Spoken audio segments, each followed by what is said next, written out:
The European market is a big one. There are 4 countries that have really good import capacities in the European Union. There's the United Kingdom, France, Germany, and Italy. These 4 countries together are the main potential markets for Canadian products. And I think there is potential there. They like Canadian products in Europe. There is a sympathy for Canada. I want to talk about some tips to make it easier to export to the French market. First, we find out who wants to buy the product, which distribution network should be used to market it. It is difficult to market directly in France. It is often necessary to go through an importer distributor. The only way to market directly in France is if you have an inventory, a stock in Europe.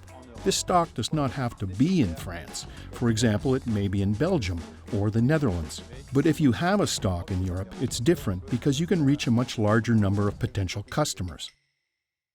If you don't have any stock in Europe, you're really looking to export from Canada. So you have to go to people who are able to import. With CETA, customs duties have disappeared on many processed products, as well as on products that previously had high duties, such as cookies and cupcakes. It makes a big difference, and I think we can take advantage of the opportunities that are presenting themselves. I think there are great opportunities to encourage companies to come to the Canada Pavilion. Here, it's not just the French market. It's not just the French buyers. It's many buyers from all over Europe and other regions. These are opportunities to meet many people, to set up meetings.